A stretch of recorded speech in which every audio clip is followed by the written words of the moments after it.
Welcome, Barney. Thank you very much. So what was it, Barney, that actually inspired you to do something special? Norm, it was strictly an accident. I'll describe it. First we get the weather. It was a rainy day in July or August, and the kids were bored. They were inside, and the Pritchards were having it invited people from Seattle over with their families, just for picnics and food and one thing or another.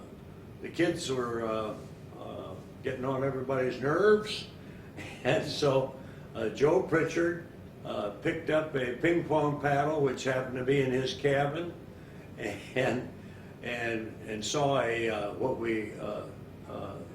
fun ball, which was softball size. Said, "Hey, you kids get out of here and go up to the badminton court and hit this ball around. We're tired of you." So the kids did. They left as they were told by their elders, and they didn't come back. And so another very good friend who was at the party, "What are the kids doing?" "Well, let's go up and see what they're doing." So Dick Brown and Joe Pritchard walked up to the court, and the kids were totally involved in hitting that ball around on that, which was a badminton court, built as a badminton court. And that was the first hour of what we now know as pickleball. And were you using the original badminton net up high? That's correct. Yeah. So, Norm, it was a and how did that work for the kids? Was that kind of high? Nobody cared. We were just kind of passing the time. There was nothing formal about it. They were just hitting with a ping pong, hitting a softball size cosm ball and hitting it over the net. So what was it that caused the net to be lowered? Just experimenting with different things. Let's try a lawyer. Everybody has seen, tennis nets. So let's try it lower, and just a series of kind of experiments, you might say, or to try something a little different, because it was fun. And it was a certain amount of competitiveness in that, but that's the way it got started. So you didn't actually, at least initially, sit down and say, "Here's a set of ground rules, this is what we want to do, and we wanted to play it like tennis or whatever"? There was absolutely nothing formal about it. So you were using originally ordinary ping pong paddles, Correct. which were pretty small for that big softball-sized ball. Way too small, and we broke some of them with that ball. You're absolutely right, Norm. And so that was all on a Saturday, and so Saturday night I had a bandsaw over at our place, which was up the beach 600 feet. So I got busy with the bandsaw and cut some paddles, which I just fashioned out. Needs to be bigger and heavier material, and made the first pickleball that night. Then I went down in the morning, and kids didn't see much of that court after we got into it, and I'm ashamed to say. But they had other things to do. Well, quickly now, according to tradition, when the game started out, there was a rule that said that you could have 1 foot inside the baseline of the court when you served. Now, what was that all about? Well, that was all about just the physical facilities that we were dealing with. There was the court, and it was a badminton court, and there was a madrona tree very close to the end line. Okay, as you can see here, if I stand with both feet behind the court, I hit the tree on my backswing. So therefore, we quickly adjusted to, you could put 1 foot in the court to stay away from that tree, therefore completing your service. Just that simple. Yeah. So then the next innovation, I think, would have been the non-volley line. Yeah. And how did that all come about? Okay, summer's over, and we all go about our ways. Joe Pritchard happened to be a congressman at that time, and Bill Bale went to Indonesia, and Barney McCallum was left in Seattle.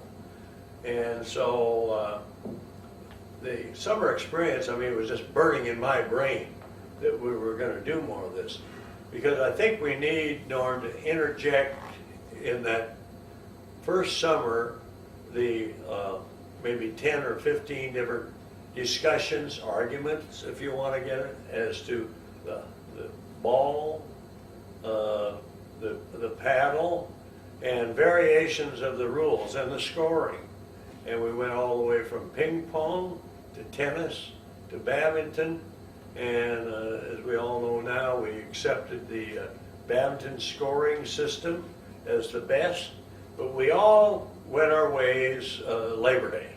We continued to discuss the paddle, which we liked the paddle that we had, and we played some more with the larger ball, but quickly we got to the ball that we all know today as being much more flexible, easier, all that kind of stuff.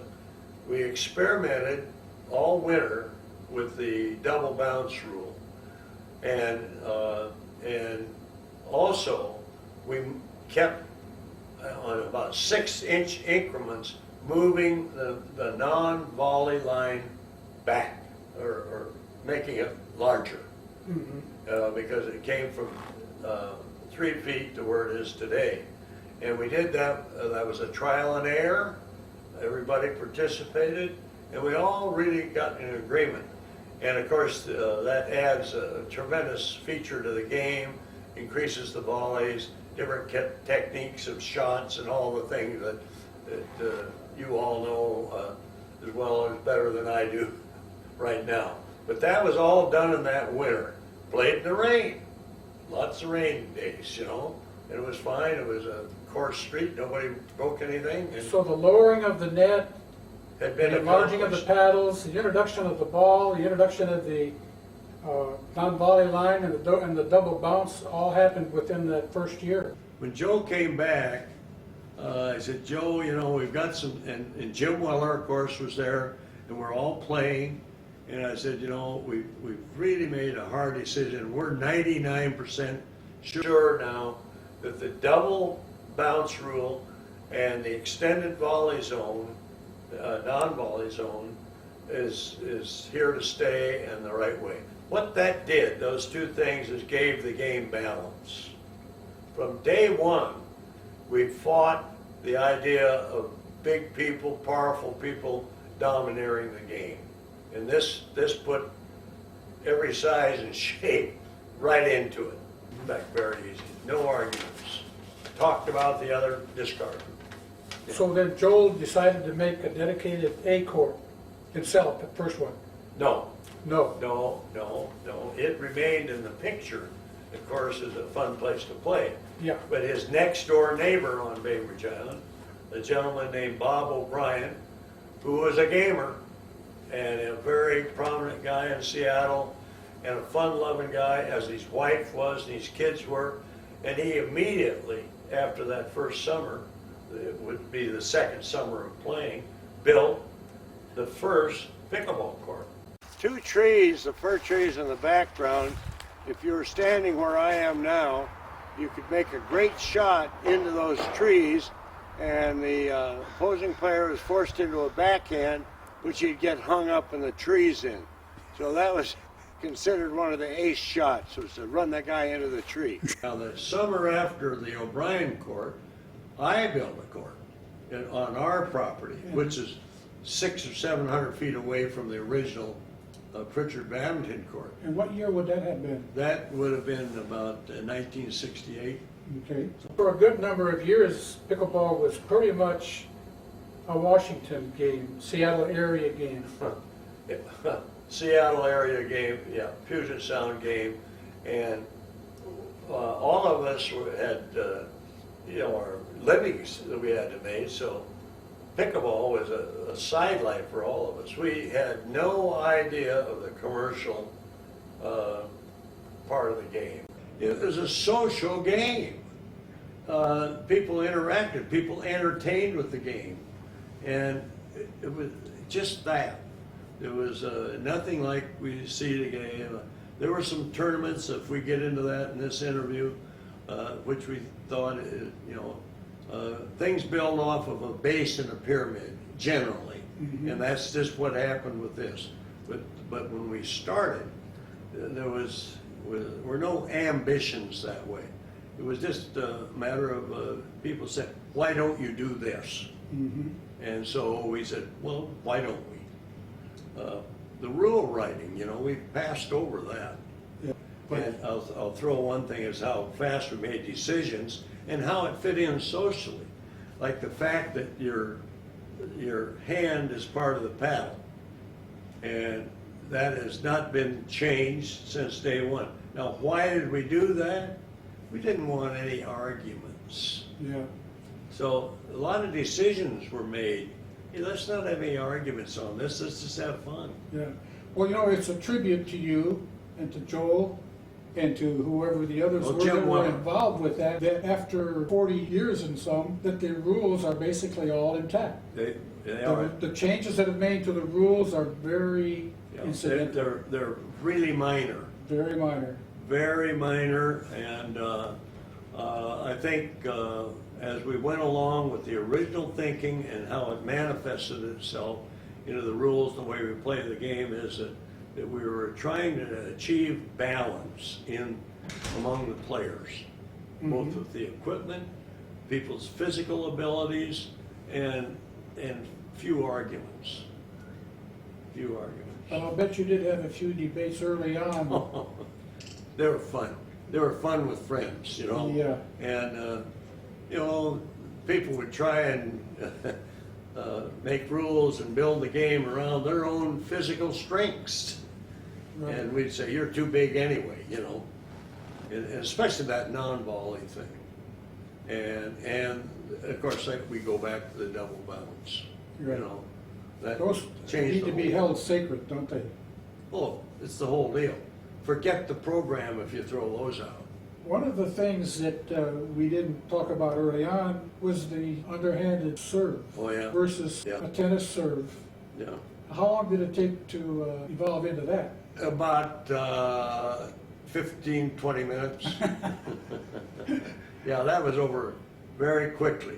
And it was certainly tried over on Bainbridge Island in that first summer. Yeah. And that went out just kind of as fast as it came in. Yeah. And, the spirit, the way the game was developed and, what's happened is that we have very low tolerance for as old players and people that enjoy it, for people that want to bastardize it, and Yeah. take advantage of people. That's not the idea. Let them go do something else. Yeah.